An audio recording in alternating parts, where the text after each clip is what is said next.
Chers bien-aimés en Christ, c'est la 6e fois, la 6e vidéo pour laquelle je vous retrouve déjà.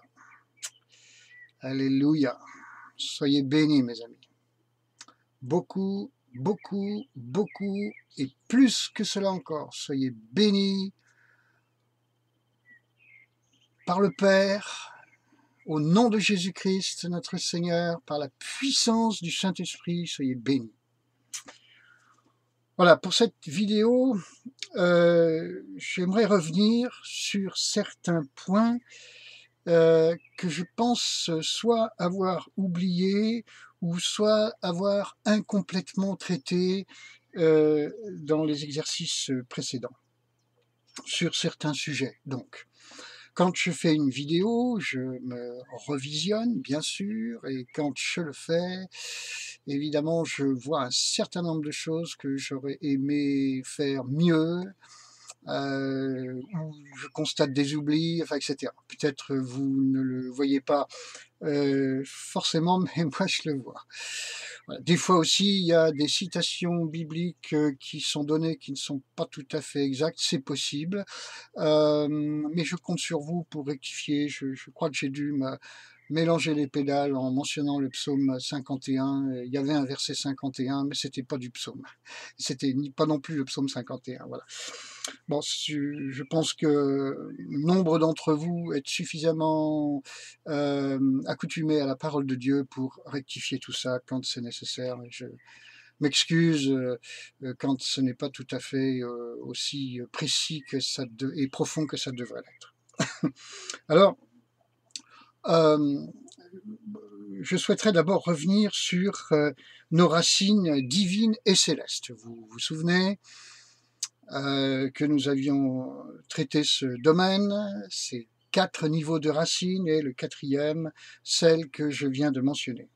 Alors, je ne sais plus si j'avais cité 1 Corinthiens 15, verset 47, qui mentionne, l'apôtre Paul s'en charge, que le premier homme vient de la terre et que le second vient du ciel. Donc, quand vous êtes en Jésus-Christ, votre origine, désormais, c'est celle du ciel. Voilà. Donc, nous avons des racines là-haut. Alors, de quelle manière, d'ailleurs, les choses se passent dans la Bible, où l'on peut constater qu'il s'agit typiquement en matière de second homme de Jésus-Christ, et de quelle manière ça se passe, c'est quand même intéressant d'y consacrer quelques instants.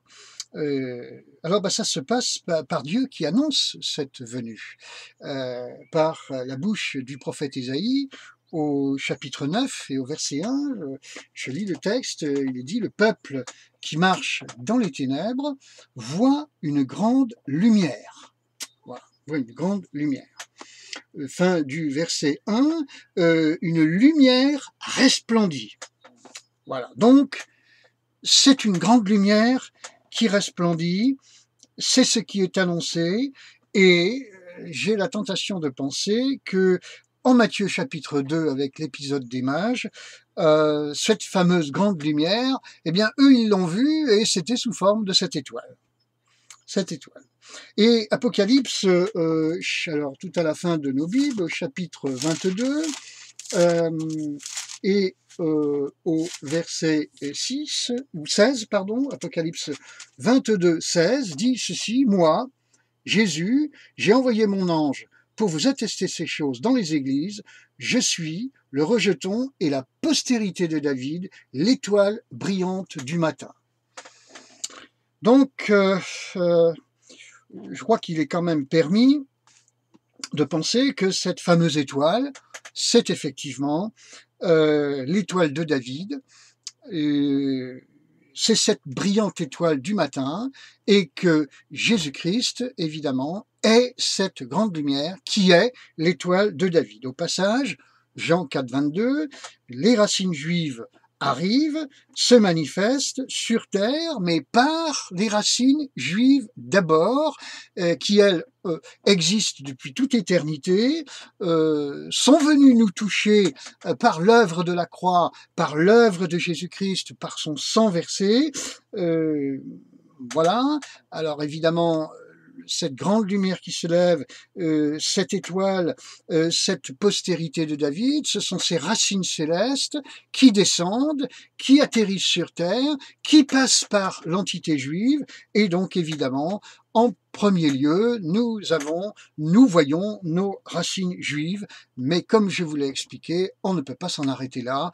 Les choses vont sur le plan racinaire infiniment au-delà de l'entité juive. S'arrêter et passer un temps ultra abusif sur les racines juives, c'est encore une fois se tenir dans un évangile qui est très très incomplet. Voilà. Et donc, être dans une posture chrétienne qui elle-même est incomplète et ne peut pas vous conduire, notamment au jour du retour de Jésus-Christ, et plus nous allons vers la fin des temps, vers un véritable épanouissement, et le véritable épanouissement, il se vérifie au cœur de la persécution, au cœur de l'adversité. Voilà. Alors, si nous allons plus loin dans le fameux chapitre 9 d'Ésaïe, au verset 5, nous voyons que cette grande lumière, cette étoile, qui est la postérité de David, eh bien, cet enfant, car un enfant nous est né, eh bien, c'est un fils. C'est un fils. Et si vous continuez le détail et le développement de ce verset 5, eh bien, ce fils, il est parlé de la souveraineté qui reposera sur son épaule. Et il est parlé qu'on l'appellera admirable, conseiller, Dieu puissant, Père éternel, Prince de la paix. Donc je récapitule, il est fils, premièrement, c'est-à-dire héritier. Deuxièmement, il est souverain, c'est-à-dire roi. Troisièmement, il est admirable, c'est-à-dire merveilleux. Quatrièmement, il est conseiller, c'est-à-dire sage. Cinquièmement, il est Dieu puissant, c'est-à-dire qu'il est fort, mais plus exactement et plus précisément, il est Dieu lui-même. Et puis, sixièmement, non seulement il est Dieu lui-même, mais très exactement, il est le Père éternel. Je me souviens, à l'école biblique, quand j'y étais, dans les années 70, un intervenant, un prof nous disait jamais la Bible dit que Jésus est le Père. Jésus n'est pas le Père. Eh ben, Ésaïe 9,5, Jésus est le Père. Voilà. C'est là où il faut prendre du recul par rapport à une théologie et laisser la parole de Dieu s'affirmer telle qu'elle est, sans voile, sans formatage, sans prisme théologique. À cela aussi, il faut mourir. Et puis, septièmement, il est le prince de la paix, que c'est beau, c'est-à-dire le réconciliateur, le guérissant, l'apaisant, le reposant. Alors, encore une fois, je reprends l'expression consacrée, si vous m'avez bien suivi, j'ai parlé de premièrement, de deuxièmement, de troisièmement, de quatrièmement, de cinquièmement, de sixièmement, de septièmement. Ouais, je vais y arriver. Voilà. 7. Amen. 7. 7. Alléluia. Eh bien, écoutez, 7, ce sont les 7 vertus de cet enfant, dont la première est celle d'être fils. Ok. Maintenant, puisque nous sommes en Ésaïe chapitre 9, il suffit de tourner 2-3 pages pour arriver rapidement à Ésaïe chapitre 11. Et là, nous voyons, chapitre 11, versets 1 et 2, il est dit « Puis un rameau sortira du tronc d'Isaïe ». Donc effectivement, Jean 4, 22, le salut passe par les Juifs, vient des Juifs, et le rejeton de ses racines fructifiera, l'Esprit de l'Éternel reposera sur lui, esprit de sagesse, d'intelligence, de conseil, de vaillance, de connaissance, de crainte de l'Éternel. Alors, Esprit de l'Éternel, premièrement, esprit de sagesse, deuxièmement, troisièmement, d'intelligence, quatrièmement, de conseil, cinquièmement, de vaillance, sixièmement, de connaissance, septièmement, de crainte de l'Éternel. Rebelote 7 fois. Alors, dans Ésaïe chapitre 9, je dirais que le Père, par la bouche du prophète, précise et révèle qui sera le Sauveur, qui sera le Messie, et dans un luxe de détails, j'allais dire exponentiel, puisqu'il révèle sa nature et cette vertu, et tout cela, ça fait un portrait en 7 points. Et un petit peu plus tard, chapitre 2, il est dit que ce rameau qui sortira du tronc d'Isaïe, eh bien, ses racines fructifieront, l'esprit de l'Éternel, donc il manifestera de par sa personne, ce fils, cet enfant, ce Messie, l'esprit de l'Éternel, qui plus exactement n'est pas appelé que l'esprit de l'Éternel, mais c'est un esprit de sagesse, d'intelligence, de conseil, de vaillance, de connaissance, de crainte de l'Éternel. Si nous allons en Apocalypse au chapitre 4, parce que là, pour le moment, je n'ai pioché que dans l'Ancien Testament, mais dans le Nouveau Testament, vous savez, j'aime bien quand les choses sont intertestamentaires, quand elles sont mentionnées dans l'Ancien et confirmées dans le Nouveau. En matière d'interprétation des Écritures, vous avez là une clé. Et quand j'entends confirmation, je parle d'une expression qui nous apparaît dans le texte sur le mode impératif. C'est-à-dire, c'est comme ça, c'est déclaré ainsi. Et non pas par je ne sais combien de recoupements, on en arrive à échafauder certaines vérités qui finalement sont à moitié, pour ne pas dire complètement tordues la plupart du temps. Voilà. Alors là, en Apocalypse chapitre 4, verset 5, il est dit « Du trône sortent des éclairs, des voix et des tonnerres. Devant le trône brûlent 7 lampes ardentes. Ce sont les 7 esprits de Dieu. » Amen. Donc, dans Ésaïe chapitre 9, verset 1, vous avez en gros le Dieu Père qui révèle le Fils. 2 chapitres plus loin, au chapitre 11 donc, vous avez quelque part le Fils qui révèle le Saint-Esprit. Et puis en Apocalypse, vous avez une révélation confirmée du Saint-Esprit, ce sont 7 lampes. Apocalypse 9 et 11 nous font état de 7 vertus chez le Fils, de 7 vertus chez le Saint-Esprit. D'ailleurs, 2 Corinthiens chapitre 3 versets 17 et 18, l'Esprit c'est le Seigneur, et le Seigneur c'est l'Esprit. Vous n'êtes pas obligé de faire une différence entre Jésus et le Saint-Esprit, d'autant que Paul n'a pas l'air de la faire beaucoup. Comme le dit une certaine version du Nouveau Testament, quand Jésus s'exprime, il parle du consolateur qui vient en mentionnant, en le qualifiant de cet autre lui-même. Cet autre lui-même. Donc vous comprenez bien que le Saint-Esprit est une autre révélation de Jésus qui lui-même est une révélation du Père. Donc Dieu qui se révèle de 3 façons, dans 3 personnes distinctes. Ok. Et là, en matière de racines divines et célestes, parce que c'est de cela que je vous parle, eh bien, nous avons un détail profond, un détail vraiment clair. Il s'agit bien de cette vertu qui concerne la personne du Fils et également celle du Saint-Esprit. Et cette vertu se tiennent continuellement devant le trône du Seigneur, dans le ciel, ce sont des lampes qui brûlent de façon ardente, et ce sont les 7 esprits de Dieu. Amen. Amen. Amen. Être né de nouveau, Jean chapitre 3, c'est être habité du Saint-Esprit. Donc, habité de ces 7 vertus.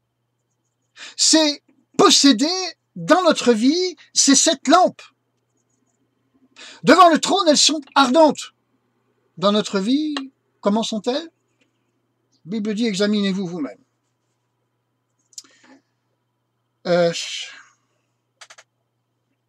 Quand on est dans le ciel, comme je me suis efforcé de le prêcher, on est donc dans la jouissance de nos racines divines.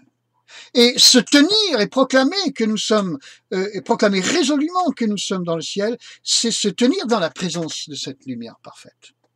C'est ainsi que les lampes ardentes, ces 7 lampes ardentes qui brûlent de façon ardente devant le trône, vont finir par brûler aussi de façon très ardente dans votre vie à vous, dans la mienne. Donc, être rempli du Saint-Esprit, vous aviez remarqué que Paul nous demande de l'être, c'est donc se laisser remplir de ces 7 vertus et les manifester et occuper toute notre vie et tous les jours qui nous sont donnés, nos années, à cela, pour le plaisir du Seigneur. Au passage, vous en récolterez tous les avantages, tous les dividendes pour votre vie personnelle. Vous serez à votre tour vraiment une lampe que vous ne mettrez pas sous le boisseau, mais que vous mettrez sur le chandelier. Tenez, à propos de chandelier, regardez l'image là que vous avez devant vous. Bon, je ne vous parle pas de moi qui suis au centre, mais vous avez l'habitude maintenant de cette image. Vous avez la Bible là-bas avec le cadre de la colombe au-dessus que un couple de bien-aimés de Brest m'a donné. Le fiston de la famille ayant pris cette photo. J'ai moi-même tenu cette colombe dans mes mains, mes amis. Elle a même pondu un œuf dans ma main. Ensuite, elle s'est envolée de ma main, elle a effleuré mon front et elle est partie voler dans la pièce où nous étions. Donc il y a une petite histoire avec cette colombe, mais ce n'est toutefois pas d'elle que je veux vous parler dans l'instant présent, mais de la menorah qui est à côté, qui est un héritage de ma maman. Je n'ai pas hérité grand-chose de ma maman, j'ai hérité de cela, de cette menorah, voyez-vous. Alors, évidemment, cette menorah, comme vous le savez, c'est un objet du culte israélite qui représente ces 7 vertus, ces 7 lampes. Alors, j'ai pas mis de petits cierges dedans, elle est nue, mais l'important, c'est que dans votre vie, elle s'y trouve et sans être nue, allumée. C'est cette lampe allumée. Vous savez, pour tout vous dire, la kippa, ça m'intéresse pas. Non, ça m'intéresse pas du tout. Plus j'y pense, plus je me dis que jamais je n'en mettrai une sur ma tête. 2 Corinthiens 3, 16 dit « Et quand on se tourne vers le Seigneur, le voile est enlevé. » Le verset 18, 2 versets plus loin, nous parle de nous tous, le visage dévoilé. Nous tous, le visage dévoilé. Ça vaut peut-être la peine que l'on prenne quelques instants ce passage, 2 Corinthiens 3, 18, nous tous, qui, le visage dévoilé, on s'entend bien? Reflétons comme un miroir la gloire du Seigneur, nous sommes transformés en la même image de gloire en gloire, comme par le Seigneur, l'Esprit. Beaucoup de choses dans ce verset. Le Seigneur, comme je vous le disais, qui est l'Esprit. Mais la situation de l'enfant de Dieu, né donc dans le cadre de la nouvelle alliance, c'est celle d'un visage dévoilé. Alors la kippa ne convient pas. Désolé. Sans vous parler que l'apôtre Paul dit que les hommes ne doivent pas prier la tête couverte. Ok. Par contre, comme je vous le disais, la menorah m'intéresse. Elle est vétérotestamentaire, bien au-delà du culte israélite, que le culte israélite, évidemment, met en évidence. Certes, c'est tout à son honneur sur ce coup-là, voyez, mais cette menorah représente vraiment le portrait de cet enfant, ce fils, mais aussi de cet autre lui-même qu'est l'Esprit du Seigneur qui vous habite. Donc si vous voulez un peu mettre, j'allais dire, des contours de visage, de personnalité à propos du Saint-Esprit, qui vous habite, vous qui êtes enfant de Dieu, qui confessez Jésus-Christ, qui êtes né de nouveau, eh bien écoutez, c'est vrai que cet objet que j'ai placé à dessein sur cette étagère est de nature à nous parler, à me parler, à nous parler à tous. La menorah, effectivement, nous fait penser, je viens de le dire, au portrait de Jésus-Christ globalement et en détail, ainsi qu'à celui du Saint-Esprit. Cette ménorah est intertestamentaire. La ménorah spirituelle, là-haut, dans le ciel, se tient devant le trône de Dieu. Elle y brûle sans cesse, éternellement. Et de façon ardente, pas tiède. Alors, quand je parle de ménorah, peut-être vous l'avez saisi, je parle moins de l'objet que de l'onction qu'elle évoque et symbolise, bien sûr. Même s'il peut arriver que l'onction soit sur l'objet. Vous savez, il y a deux points de vue opposés. Il y a le point de vue catholique qui parle de la présence réelle dans les objets. Il y a le point de vue évangélique qui dit il n'y a jamais rien dans les objets. Bah écoutez, pour moi, le point de vue de la parole de Dieu, il est un peu au milieu. Si le Seigneur veut que son onction soit sur un objet, quelle théologie peut l'en empêcher? Que pensez-vous des mouchoirs de Paul? Que pensez-vous de l'ombre de Pierre? Que pensez-vous de la robe de Jésus-Christ? Tout ceci est bien dans le texte, n'est-ce pas? Si vous connaissez un peu l'histoire de l'île de la Réunion, avec le pasteur Aimé Cizeron qui a implanté les assemblées de Dieu sur cette île autrefois. Tous ceux qui touchaient sa voiture étaient guéris. Qu'est-ce que vous en pensez de ça? Qu'est-ce que vous pensez de la puissance de Dieu, celle de guérison qui est dans l'huile? Puisque l'apôtre Jacques nous dit prenez de l'huile et oignez les malades avec ça. C'est donc bien que l'onction de Dieu peut être dans des objets. Je ne parle pas de présence réelle pour ce qui me concerne, parce que le Seigneur a dit que ses paroles sont esprit et vie, dans Jean chapitre 6, verset 63, que la chair ne sert de rien, n'est-ce pas? Mais effectivement, de là à dire qu'il n'y a jamais rien, par exemple, dans le pain et le vin, eh ben, je suis désolé, mais si vous appelez l'onction du Saint-Esprit dans ces éléments, et là, il n'y a rien de magique, c'est une affaire de foi, c'est spirituel, eh bien, mes amis, il est possible qu'il se passe un certain nombre de choses. Donc, il y a beaucoup de points de vue qui sont très extrêmes et bien souvent, il n'y a pas beaucoup de ces points de vue qui tapent dans le mille. Il faut prendre du recul. Il faut faire un peu le tour de ce qu'on entend. Il faut chercher la face du Seigneur. Il faut faire le tour, si possible, surtout de ce que la parole de Dieu dit, ce qu'elle dit exactement, et non pas au travers du prisme de notre théologie. On n'amène pas la Bible à notre théologie, on amène notre théologie à ce que dit la Bible. C'est elle le chef, pas ma théologie. Souvent, on dit d'un croyant, il a des idoles dans sa vie, vous savez, quelquefois notre théologie en est une. Quand je dis quelquefois, je suis gentil. Donc ça, c'est peut-être pas dans le cadre n'est-ce pas, du registre des racines divines, mais ça méritait d'être dit quand même. Voilà. Amen. Donc, en conclusion de ce qu'on vient de dire, plus je suis rempli du Saint-Esprit, plus je manifeste ces 7 lampes, plus je jouis de mes racines divines, car le Père envoie le Fils et le Fils envoie le Saint-Esprit. Le Fils, je l'ai dit, c'est la Ménorah, dans ce qu'elle représente spirituellement, bien sûr, je ne parle pas de l'objet particulièrement, vous pouvez prendre l'objet pour que ça vous serve à y penser, comme on prend une croix pour nous souvenir que Jésus est mort sur cette croix pour nos péchés, et le Saint-Esprit, c'est aussi la Ménorah. C'est aussi la Ménorah, et quand la Ménorah vous remplit, eh bien vous êtes comme elle. Amen. C'est-à-dire devant le trône du Seigneur. Et vous brûlez avec ces 7 lampes devant le trône du Seigneur. Éphésiens 2,6. Vous êtes assis dans les lieux célestes en Jésus-Christ.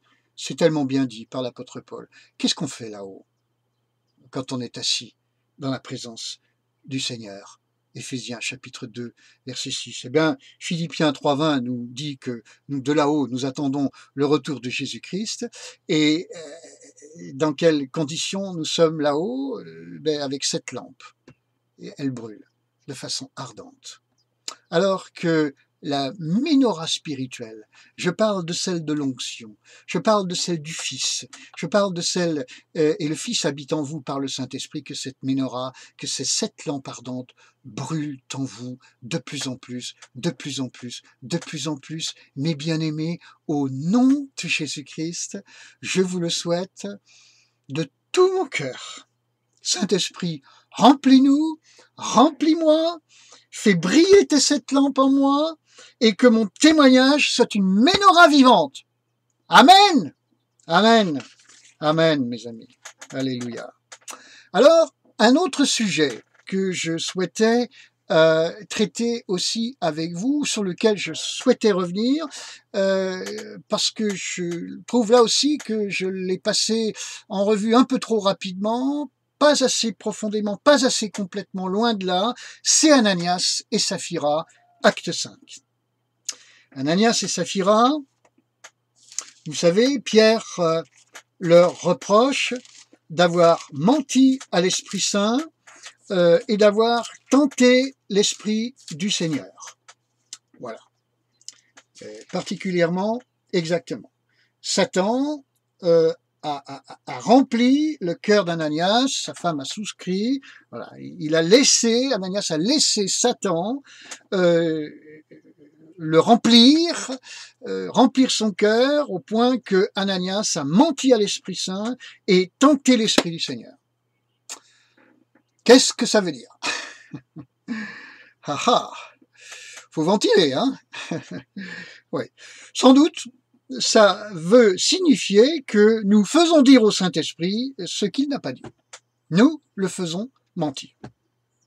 Ça peut vouloir dire aussi que nous présentons un acte que nous produisons comme inspiré du Saint-Esprit, comme un acte du Saint-Esprit.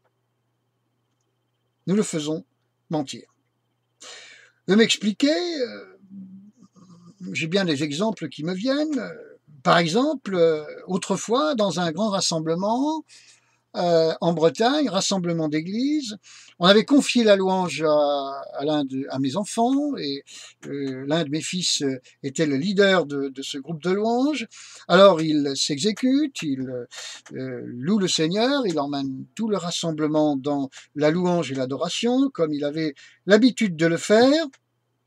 Et quand il était bien en sueur de l'avoir fait, il y a une gentille sœur qui vient le voir et qui lui dit, écoute, le Seigneur me dit de te dire que tu dois te couper les cheveux parce que comme ça, avec des cheveux longs comme tu es dans le péché.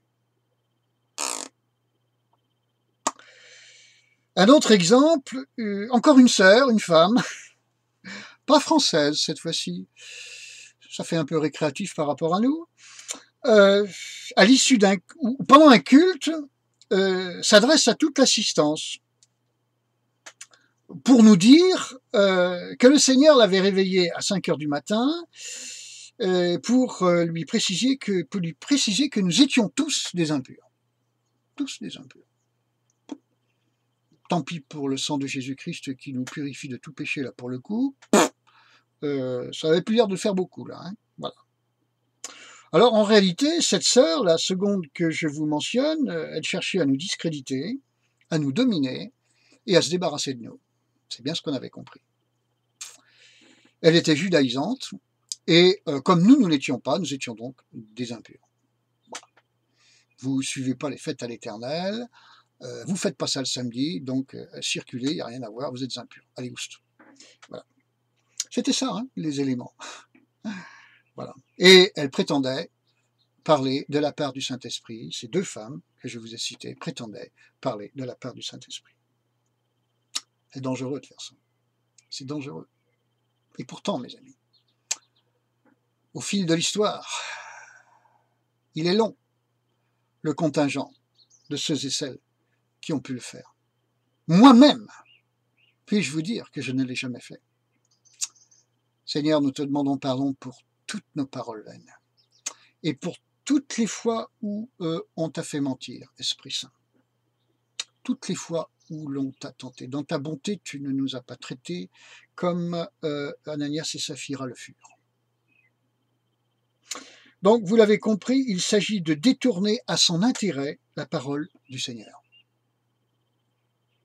Et c'est d'ailleurs, au passage, je vous le dis, beaucoup ce que font ceux qui se servent de la dîme pour justement euh, détourner la parole du Seigneur, détourner les ordres du Saint-Esprit à leur avantage.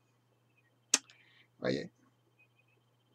Alors, Ananias et Saphira n'ont pas fait que mentir au Saint-Esprit.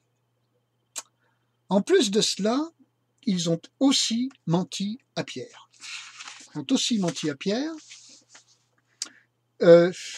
Donc, pour le coup, je récapitule, ils ne respectent pas l'Esprit du Seigneur, mais ils ne respectent pas non plus le ministère qui porte cette onction, c'est-à-dire qui porte l'onction de l'Esprit du Seigneur. Donc, en quelque sorte, ça consiste à toucher à loin de Dieu en le trompant et en le bernant. Vous noterez que David a préféré fuir devant Saül, ne voulant jamais l'affronter. Pourtant, il en aurait eu des occasions favorables de le faire. Il n'a jamais été rebelle contre loin de Dieu, ne lui a jamais menti, même après que l'Éternel ait enlevé l'onction à Saül. David est arrivé roi sans porter atteinte, sans un mot de critique, sans un geste d'hostilité, sans une seule attitude de mensonge envers celui qui l'a précédé, son roi du moment, Saül. David, homme selon le cœur de Dieu, à méditer.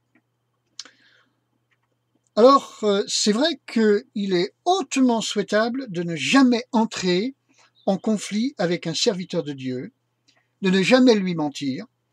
Il vaut mieux, quand vous n'êtes pas d'accord, reculer discrètement et partir. Pour n'avoir pas fait tout ça, Ananias et Saphira ont eu le sort qu'ils ont eu. Je vous avais précisé que ce n'est pas Dieu qui les a touchés, tout comme ce n'est pas Dieu non plus qui a touché Job.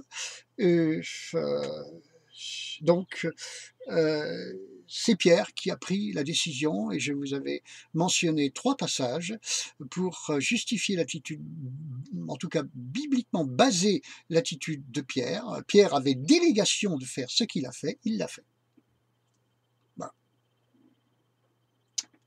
C'est vrai qu'il y a des serviteurs de Dieu qui envoient des malédictions. Je dirais que là, je ne sais pas si on peut dire que Pierre a envoyé une malédiction. Je dirais que non. Mais vous voyez, Actes chapitre 5, verset 11, une grande crainte saisit toute l'Église et tous ceux qui apprirent ces choses. Je vais être un peu mathématique, si 2 n'étaient pas morts, comment l'Église se serait comportée? Ces 2-là magouillaient. J'ai un mot, c'est mafia. Voilà ce que faisaient ces 2-là, envers lesquels je n'ai aucun jugement, je ne suis pas meilleur qu'eux, aucun mépris, mais voilà, on lit le texte et on essaye de le comprendre. Leur disparition, dans les conditions dans lesquelles ça s'est passé, a insufflé un respect profond chez tous les autres. Voilà. Et il vaut mieux, en conclusion de tout cela, ne pas lire ces choses en étant dominé par un esprit humaniste, mais en réclamant l'autorité, la gouvernance, la sagesse, le discernement du Saint-Esprit en nous, dans notre pensée. Ne réagissez pas avec votre âme, mais avec votre esprit. Hébreux, chapitre 4, verset 12. La séparation entre l'âme et l'esprit. À méditer. Je pense que peut-être on y reviendra dans une vidéo ultérieure sur ce verset clé qu'est Hébreux chapitre 4 verset 12. Je lance là une suggestion que je m'efforcerai de reprendre plus tard en temps voulu. Alors, le 3e point sur lequel je souhaitais revenir, c'est celui de Job. Dans la vidéo précédente, j'ai donc traité le cas de Job.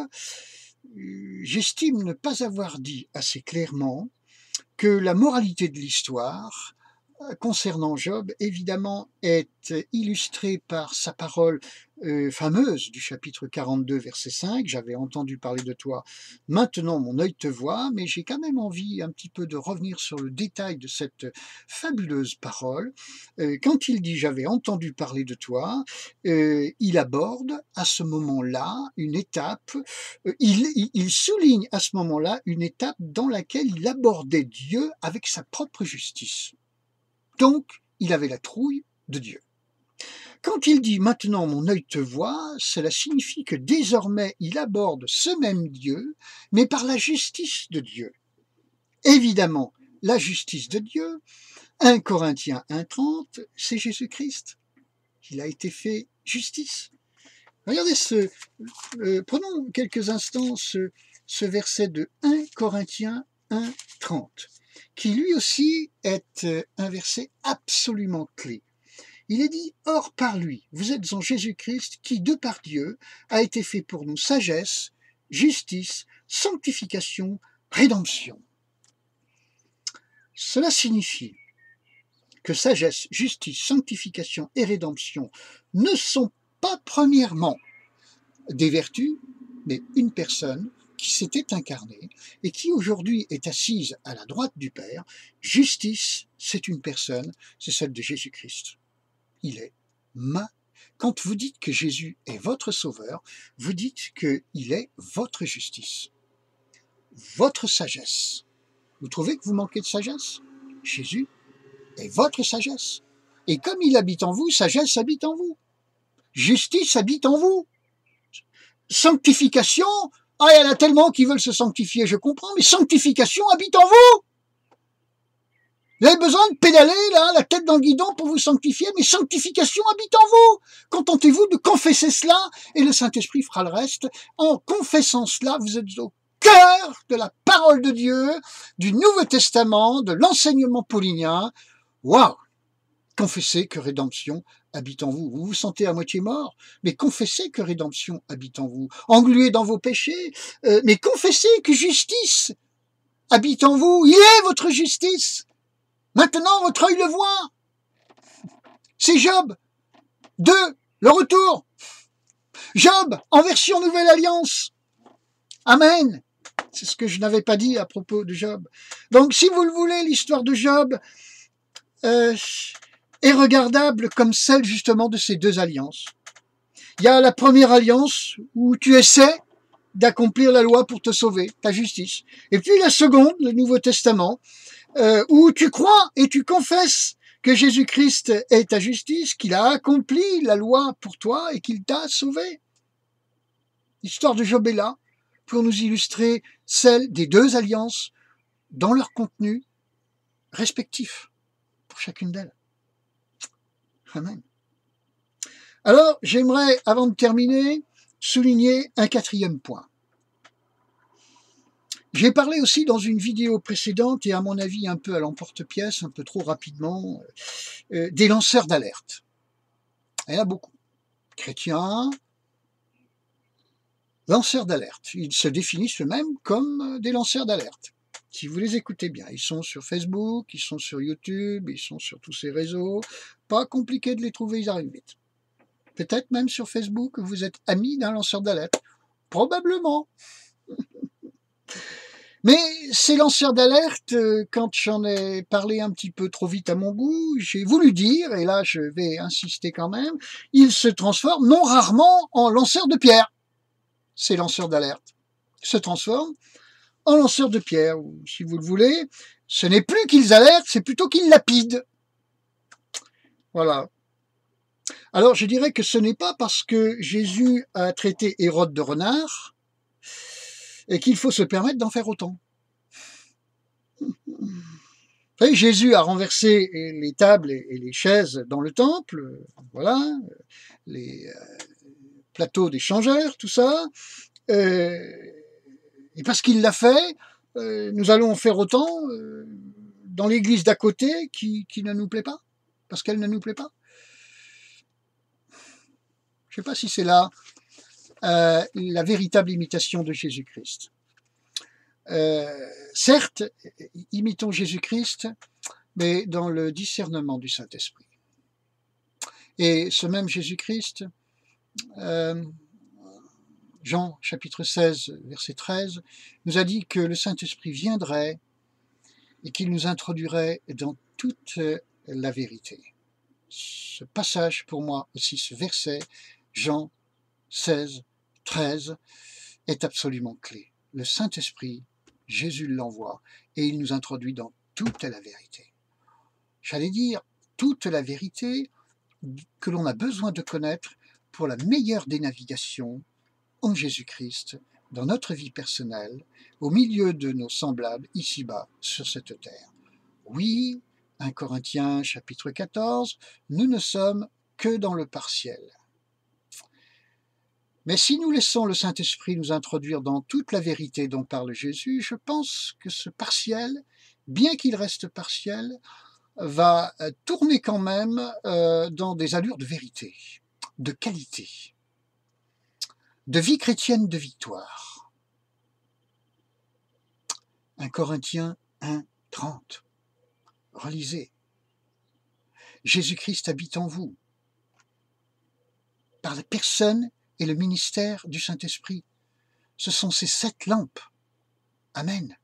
Revoyez le détail au niveau d'Apocalypse, au niveau d'Ésaïe 1 de ces 7 lampes et de Ésaïe 9 chapitre 1 de ces 7 lampes et 9 chapitre 5 de ces 7 lampes aussi, ou plutôt non, excusez-moi, revoyez le détail de ces 7 lampes concernant la personne de Jésus-Christ dans Ésaïe chapitre 9 verset 5 et concernant le Saint-Esprit dans Ésaïe chapitre 11 verset 1 et 2. Voilà, j'y suis arrivé. Mes amis. Et puis, voyez ce que Jésus-Christ est encore en vous dans le détail de 1 Corinthiens chapitre 1 verset 30.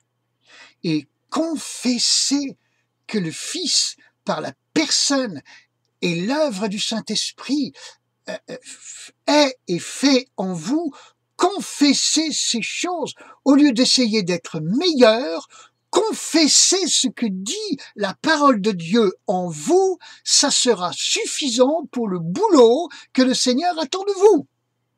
Pour le reste, vous pouvez aller boire votre petit verre d'eau, vous étendre sur votre canapé et vous détendre, faire votre petite sieste, il n'y a pas de souci, le Seigneur s'occupe de tout, remettez-lui tout entre vos mains, votre sanctification et tout le reste. Il y a ceux qui essaient de faire, il y a ceux qui proclament ce que la Bible dit d'eux, ils proclament en eux, ça c'est autre chose, c'est de cela que je vous parle, ce n'est pas la même vie chrétienne. La première, c'est une vie chrétienne de misère, ça explique pourquoi il y a tellement de frères et sœurs dans les églises et ailleurs qui sont dans la misère, tout en étant nés de nouveau. La seconde posture, c'est de celle-là dont je vous parle. Vous croyez les vérités de la parole de Dieu, vous les confessez en vous, précisément, en détail. C'est pour ça que je me suis évertué à vous donner ces détails. Maintenant, mes amis, je vous laisse la digestion de toutes ces choses. Que le Seigneur vous bénisse profondément, qu'il vous aide à méditer ces choses, que l'onction du Saint-Esprit vous soit accordée pour le faire, au nom de Jésus-Christ. Alléluia, notre Dieu est merveilleux, c'est la vérité. Amen. Oh, il a même fait de nous des créatures merveilleuses. Psaume 139. Alléluia, notre Dieu est merveilleux, merveilleux, merveilleux, mes amis. À lui soit toute la gloire. Soyez bénis dans le Père, dans le Fils, dans le Saint-Esprit, au niveau d'une inondation, au niveau d'un engloutissement, d'un ensevelissement, d'une plénitude, d'un baptême extérieur, d'un remplissage intérieur, au nom de Jésus-Christ. Amen. Gloire à Dieu.